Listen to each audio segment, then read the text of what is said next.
प्रणाम आप सभी को। तो आज हम डिस्कस करेंगे सम के बारे में एपी के। तो हमें सम वर्ड से क्लियर हो रहा है, सम का मतलब टोटल। तो देखिए पहले हम इसका फॉर्मूला समझ लेते हैं। एस एन का मतलब हमारे पास जो भी टर्म्स होंगी उन सभी का हम क्या करेंगे, सम करेंगे। अब जैसे कि हमारे पास first term, second term, third term, ऐसे ही हमारे पास काफी सारी टर्म्स दी हुई हो सकती हैं हमारे गिवन क्वेश्चन में। और अप टू सो ऑन इसका मतलब क्या है कि इसके बीच में भी कुछ टर्म्स हो सकती हैं और लास्ट टर्म है हमारी ए एन। तो देख लेते हैं एस एन का मतलब क्या है, सम ऑफ फर्स्ट एन टर्म्स। यानी कि अगर हमारे पास 5 टर्म्स गिवन है, 6 टर्म्स गिवन है, हमने उनका क्या करना है, सम करना है। जितनी भी टर्म्स हमें गिवन होंगी हमें क्या करना है, उनका सम करना है स्टार्टिंग से लेके एंड तक का। सम ऑफ फर्स्ट एन टर्म्स। अब देखिए ए वन हमारी डिनोट कर रहा है फर्स्ट टर्म को, ए टू डिनोट कर रहा है सेकंड टर्म को, ए3 डिनोट कर रहा है हमारी थर्ड टर्म को, और ये जो अप टू सो ऑन है इसे क्या बोलेंगे, ये डॉट्स हैं, ये क्या कह रही हैं, कंटिन्यूएशन ऑफ टर्म्स। यानी कि इसके बीच में भी कुछ टर्म्स हैं, ये आगे चलती जा रही हैं और लास्ट हमारी टर्म क्या है, ए एन। तो ए एन है हमारी nth टर्म। जितनी भी हमें वैल्यूज गिवन होंगी उस अकॉर्डिंग हम क्वेश्चन करेंगे। अब देखिए एक एग्जांपल से हम समझ लेते हैं। ये क्या है, हमारे पास एक सीक्वेंस दी हुई है, आप इनका डिफरेंस चेक करके देखिए। 5 में से 2 गए 3, 8 में से 5 गए 3, 11 में से 8 गए 3। तो yes this is a AP. ये हमारे पास एक एपी का एग्जांपल हो गया। तो अगर मेरे को इस सीक्वेंस का सम करना है तो मैं इस तरीके से लिखूंगी ना। मुझे क्या करना है, मेरे पास कुछ टर्म्स दी हुई हैं, मेरे पास कुछ टर्म्स गिवन है, मुझे क्या करना है, इनका सम करना है, सम ऑफ एन टर्म्स। ठीक है, तो क्या मैं यहाँ पे इनको लिख सकती हूँ, ए1 प्लस में ए2 प्लस में ए3 प्लस में ए4। यहाँ पे मैं ए4 तक ही लिख रही हूँ। क्यों लिख रही हूँ ए4 तक, जब मेरे पास टर्म ही यहाँ पे 4 है, 1 2 3 4, तो मैंने यहाँ पे क्या कहाँ तक लिखा, सिर्फ ए4 तक, क्योंकि 4 टर्म्स ही हमारे पास गिवन है। तो यहाँ पे क्या मैं n के प्लेस पे 4 नहीं लिख सकती, n का मतलब नंबर ऑफ टर्म्स, तो 4 टर्म्स गिवन है तो इसलिए मैंने यहाँ पे डिनोट कर दिया S4। यानी कि हमें इन 4 सम का क्या करना है, 4 जो हमारे पास टर्म्स गिवन है इनका सम करना है। तो a1 की वैल्यू है 2 फर्स्ट टर्म, a2 की वैल्यू सेकंड टर्म 5, a3 की वैल्यू 8 और a4 की वैल्यू 11। अब देखिए इसको आप एडिशन में करेंगे तो सिंपली आपका आंसर क्या आ जाएगा, सिंपली हमारा आंसर आएगा 26। तो यानी कि इन 4 जो हमारे पास टर्म्स दी हुई थी सीक्वेंस में उसका सम करके क्या आया, 26। चलो ये तो बात हो गई अगर हमारे पास कुछ टर्म्स गिवन हो, बट अगर हमारे पास ज्यादा टर्म्स आ गई, तो कुछ ऐसी सीक्वेंस आ गई जिसमें बहुत सारी नंबर ऑफ टर्म्स है, तो हम क्या करेंगे, मान लीजिए 200 टर्म्स आ गई, 100 टर्म्स आ गई, तो हम सबको तो ऐड करके ऐसे नहीं देख सकते ना। तो इसके लिए अब हम क्या पढ़ेंगे, कुछ फॉर्मूला पढ़ेंगे। अभी हमें यहाँ पे क्लियर हुआ कि एस एन का मतलब क्या है, जब हम करते हैं अपनी टर्म्स का टोटल। ए एन का मतलब एक सिंगल वैल्यू होती है जो हमें बताती है कि हमारे पास नंबर ऑफ टर्म्स कितनी है। एक बार हम वो फॉर्मूला डिस्कस कर लेते हैं और उसके बेसिक क्वेश्चंस डिस्कस कर लेते हैं।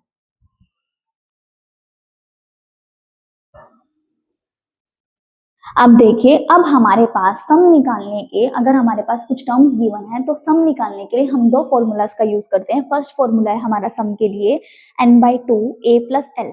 ये फॉर्मूला हम तब लगाते हैं जब हमें लास्ट टर्म पता होती है, if last term is known. और लास्ट टर्म का साइन क्या है, हम लास्ट टर्म को डिनोट करते हैं एल से, L is equals to last term. तो जब भी अगर हमें लास्ट टर्म पता है तो हम कौन सा फॉर्मूला लगाएंगे, S N is equals to n/2 a plus L.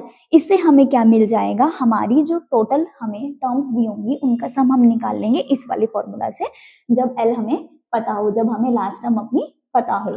अब देखिए ये वाला फॉर्मूला कब लगाते हैं सम का, हम जब हमें क्या पता हो, कॉमन डिफरेंस पता हो। यानी कि जब हमें डी पता हो, कॉमन डिफरेंस को ही हम डी बोलते हैं। जब हमें कॉमन डिफरेंस पता होगा तो हम सेकंड फॉर्मूला का यूज करेंगे। ये वाला फॉर्मूला क्या है, हमारे लिए यूनिवर्सल है। अगर फर्स्ट फॉर्मूला अप्लाई नहीं हो रहा तो हमारे लिए सेफ साइड यही रहेगी कि हम अपना सेकंड फॉर्मूला अप्लाई कर दें। तो देखिए अगर हमारे पास इस तरीके से कोई क्वेश्चन आ जाता है, find the sum of first 15 natural numbers. अब देखिए फटाफट, अब हम इतने सारे नंबर्स को ऐड करने लगेंगे अगर, तो हमारा बहुत सारा टाइम जाएगा। तो इसके लिए ही हमने ये फॉर्मूलाज को बनाया है ताकि हम इन फॉर्मूलाज को लगा के फटाफट से फर्स्ट 15 नेचुरल नंबर्स का सम निकाल पाए। अब देखिए हमें पता है जो नेचुरल नंबर्स हैं वो कहाँ से स्टार्ट होते हैं, हमारी जो नेचुरल नंबर्स हैं वो कहाँ से स्टार्ट होते हैं, 1 से 2 3 अप टू सो ऑन, ऐसे चलते रहते हैं। तो यहाँ पे हमें उनका सम निकालने के लिए बोला है।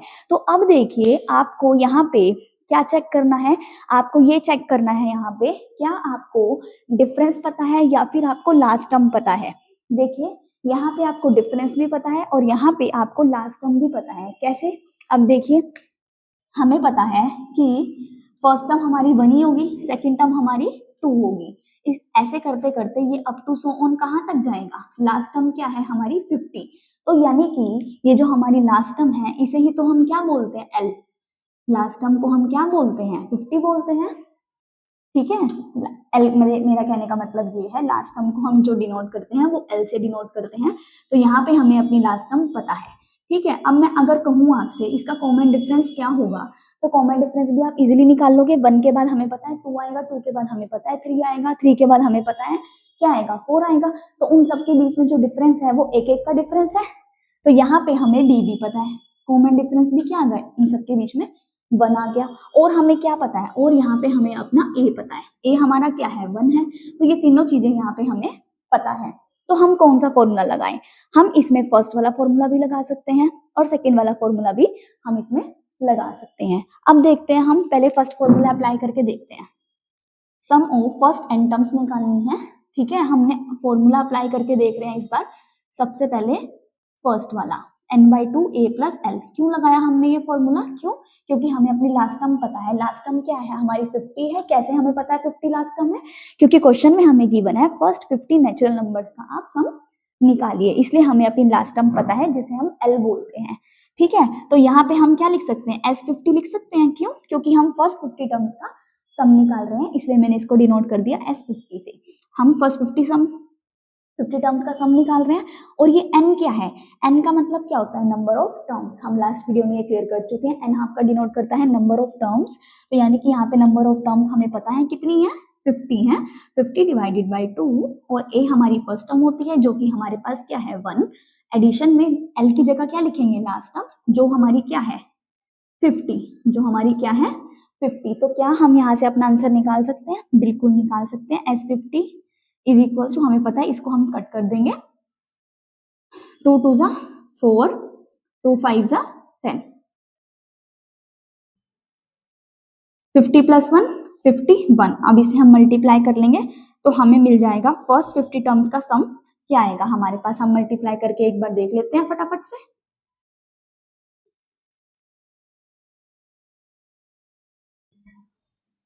ये हमारे पास सम बन रहा है 1275। तो फर्स्ट 50 टर्म्स का सम हमारे पास ये आ गया। ठीक है, अब देखिए ये फॉर्मूले से जब हमारी इस फॉर्मूले की अच्छे से प्रैक्टिस हो जाएगी तो हम और इसको स्पीड से कर पाएंगे ना। अब एक बार इसी सेम क्वेश्चन में हम सेकंड वाला फॉर्मूला भी लगा के देख सकते हैं कि क्या हमारा आंसर इससे निकल जाएगा। Sn = n/2 2 times of a plus में n-1 इंटू d। चेक करते हैं एक बार कि क्या हमें फर्स्ट फॉर्मूले से ही आंसर निकलेगा या सेकंड से भी हमारा निकल जाएगा।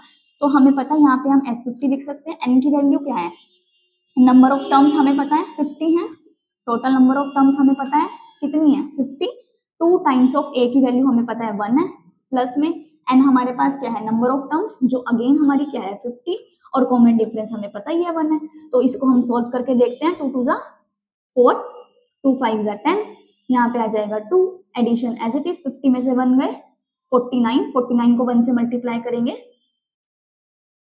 1 ही आएगा। 25, 49 + 2, देखिए लास्ट में वही बन रहा है हमारा। यहाँ पे अब हमें ब्रैकेट लगाने की जरूरत नहीं है, सिंपली हम मल्टीप्लीकेशन का साइन यूज कर सकते हैं। ठीक है, तो देखिए 25 × 51 ही बन गया जैसे वहां पे बना था हमारा। तो इजीली हमारा आंसर सेम आ जाएगा। तो यानी कि फर्स्ट 50 टर्म का सम हमारे पास क्या आया, सेम आया 1275।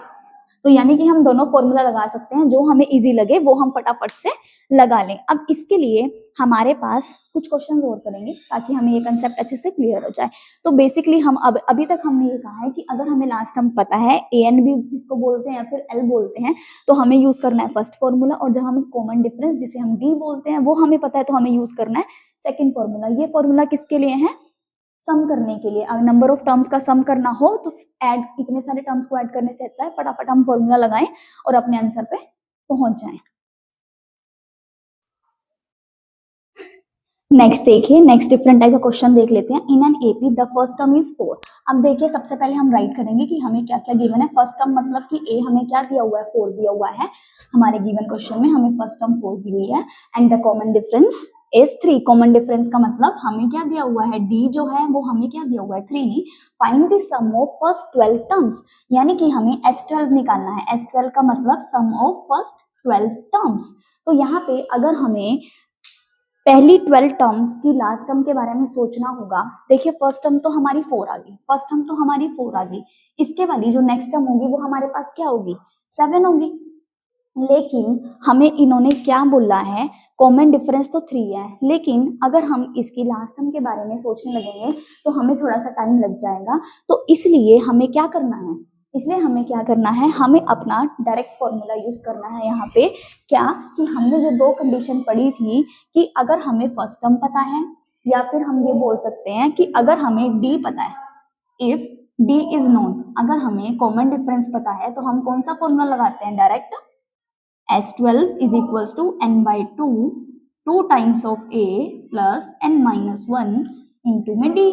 ये वाला फॉर्मूला हमने देखा था कब, जब हमें अपनी d के बारे में पता हो, व्हेन d इज नोन। तो हमारे गिवन क्वेश्चन में हमें कॉमन डिफरेंस d पता है जो कि हमें 3 दिया हुआ है। तो इस तरीके से हम फटाफट से अपना सम निकाल सकते हैं। n हमारे पास क्या है, n हमारे पास दिया हुआ है फर्स्ट 12 टर्म्स, पहली 12 टर्म्स का सम हमें निकालना है। 2 टाइम्स ऑफ a हमें क्या दिया हुआ है, 4 दिया हुआ है, प्लस n क्या है हमारा 12 माइनस 1, कॉमन डिफरेंस 3। तो फटाफट से हम अपना सम निकाल लेंगे।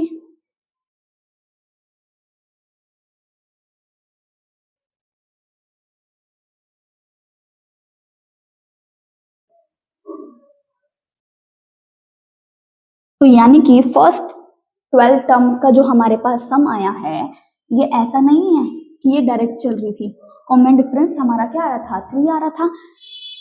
तो यहाँ पे हमारे पास जो S12 है वो आया 246। यहाँ पे हमें लास्ट टर्म गिवन नहीं थी, तो लास्ट टर्म निकालने के लिए भी एक फॉर्मूला है। तो देखिए एक तो हमने कर लिया ये वाला मेथड कर लिया, एक बार हम इसका दूसरा मेथड भी देख लेते हैं।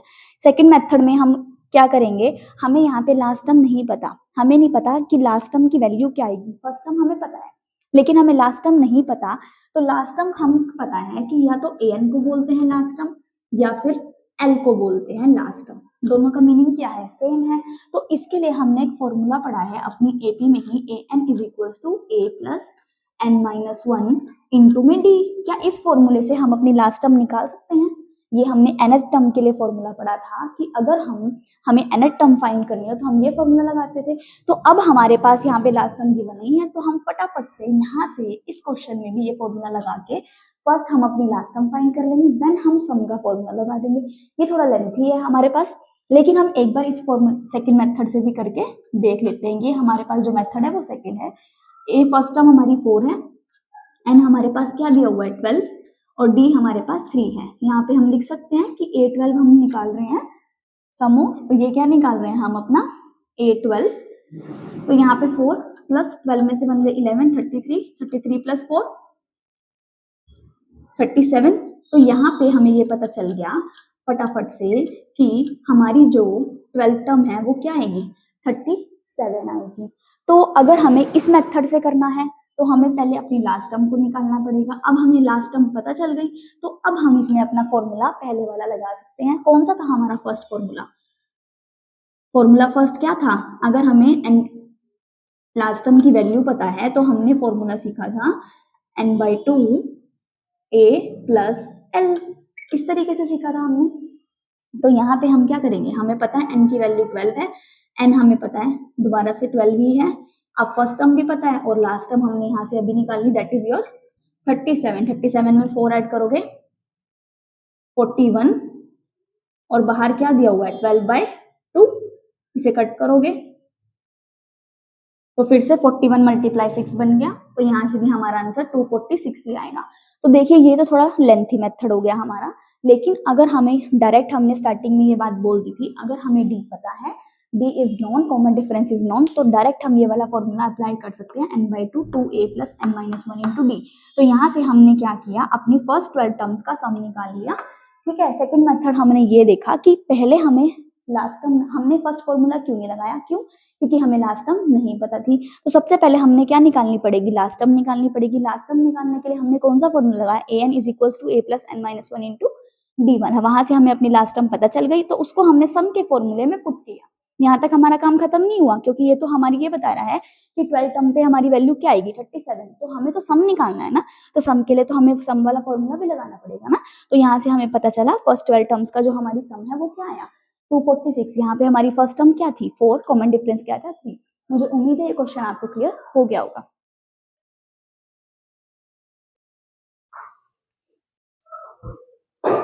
अब फाइनली अब हमारा लास्ट क्वेश्चन रह गया है। अब हम देख लेते हैं, एक एम्प्लॉय की इनिशियल सैलरी दी है, हमें क्या गिवन है, एक एम्प्लॉय की इनिशियल सैलरी गिवन है ₹12,000, ठीक है, पर ईयर। यानी कि हमें बताया हुआ है कि जो एक एम्प्लॉय है उसकी स्टार्टिंग सैलरी जो है वो 12,000 है, हर साल उसकी सैलरी जो है 12,000 ही है, उसको पर ईयर में 12,000 सैलरी मिलती है, विच इंक्रीजेस बाय 1000। यानी कि हर साल उसकी जो सैलरी है 1000 रुपीज इंक्रीज हो रही है।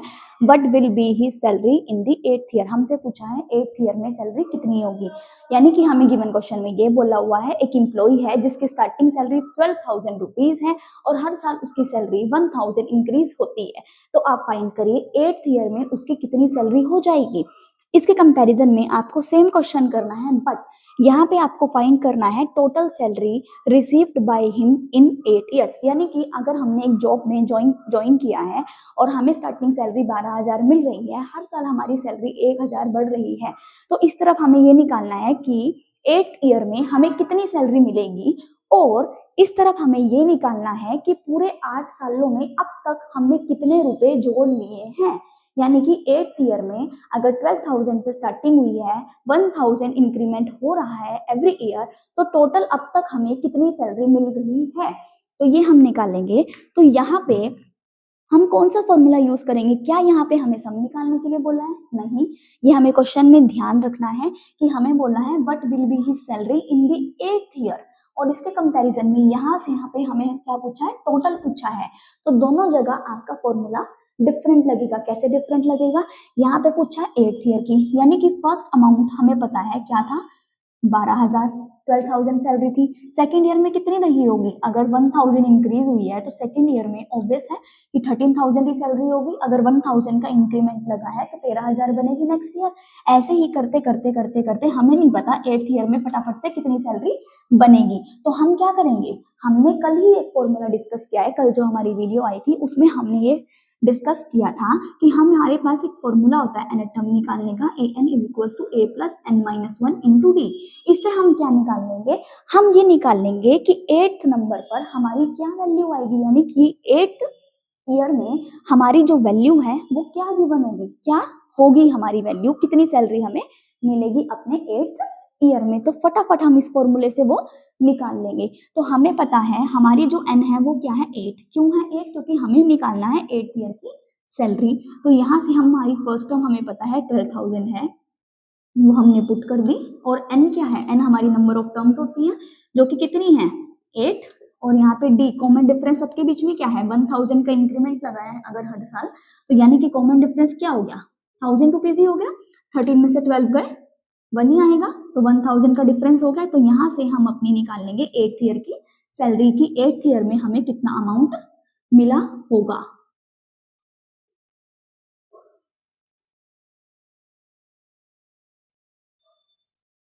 तो यानी कि 8th ईयर में सैलरी हमारी हो गई 19,000, दैट इज 19,000 रुपीज। यानी कि 8th ईयर में हमारी सैलरी 19,000 हो गई। यहाँ पे हमने क्या निकालना था, 8th ईयर में हमें कितनी सैलरी मिलेगी, तो हमने निकालना यहाँ पे an = a + n-1 का फॉर्मूला निकाला, जिससे हम 8th ईयर की सैलरी पे पहुंच गए। यानी कि अगर हर साल इंक्रीमेंट हो रहा है मेरी सैलरी में और स्टार्टिंग सैलरी मेरी 12,000 थी, तो यानी कि 8th ईयर में मैं पहुंच जाऊंगी अपने 19,000 पे। लेकिन अब मुझे यहाँ पे ये कैलकुलेट करना है कि इन 8 सालों में मेरे पास कितना अमाउंट चला गया है। अगर मैंने इनमें से कुछ भी खर्च नहीं किया है तो मैंने टोटल यहाँ पे कितना सेव कर लिया। तो इसके लिए अभी हम पढ़ के आए हैं अपना सम। इसके लिए अभी हम क्या पढ़ के आए हैं? सम पढ़ के आए हैं। फर्स्ट ईयर में, सेकेंड ईयर में, थर्ड ईयर में, ऐसे करते करते करते करते हमें क्या निकालना है? अपने 8th ईयर की वैल्यू निकालनी है। ठीक है, तो क्या अब हमें अगर अपनी लास्ट टर्म पता चल गई है, an का मतलब भी क्या है? an का मतलब भी तो लास्ट टर्म ही है। an का मतलब भी क्या है? लास्ट टर्म ही तो है। तो अगर हमें लास्ट टर्म पता है तो फटाफट से क्यों ना हम यहाँ पे छोटा सा फॉर्मूला लगा दें, n/2 a + l। अभी हमने जो ये क्वेश्चन सोल्व किया है इससे हमें अपनी लास्ट टर्म पता चल गई। an का मतलब लास्ट टर्म होती है। लास्ट टर्म जब पता चल गई तो सिंपल छोटे वाला फॉर्मूला लगा देंगे। तो यहाँ से हमें पता चल जाएगा कि 8 ईयर में टोटल हमें सैलरी कितनी मिली होगी। फर्स्ट टर्म हमारे पास क्या है? 12,000 रुपीज है। एल हमारे पास क्या है? 19,000 रुपीज। तो इनको ऐड कर देंगे सिंपली। 12 में 19 ऐड करेंगे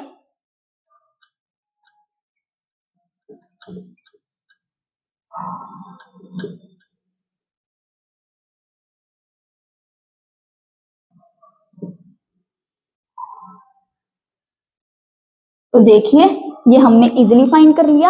यानी कि 8 ईयर का जो सम आएगा पूरे 8 सालों में, अगर हमने कुछ भी खर्च नहीं किया है अपनी सैलरी में, तो हमारे पास जो सेविंग्स होगी वो कितनी होगी? 1,24,000 रुपीज हमने अपने क्या कर लिए? सेव कर लिए। तो यहाँ पे हमने निकाली थी 8th ईयर की सैलरी 19,000 और यहाँ पे हमने निकाली अपनी टोटल सैलरी। टोटल हमें अब तक 8 सालों में कितना मिल गया है? That is 1,24,000 rupees. तो ये डिफरेंस है हमारे an में। an में हमें क्या निकालनी होती है? वो वैल्यू निकालनी होती है किसी अगर जो भी हमें स्पेसिफिक है। जैसे कि अगर हमें बोल देते 9th ईयर की निकालो या 10th ईयर की निकालो तो हम इस फॉर्मूले से निकाल लेते। लेकिन अगर हमसे सम पूछा है तो हम अपना ये वाला फॉर्मूला अप्लाई करेंगे। इस फॉर्मूले की यहाँ पे जो क्वेश्चन किया इससे क्या हेल्प हुई कि हमें अपनी लास्ट टर्म पता चल गई। तो डायरेक्ट हमने अपने सम वाले फॉर्मूले में पुट करी, एल की वैल्यू पुट करी 19,000 जो कि हमने यहाँ से फाइंड की थी और यहाँ से हम अपने आंसर तक पहुंच गए। Thank you so much.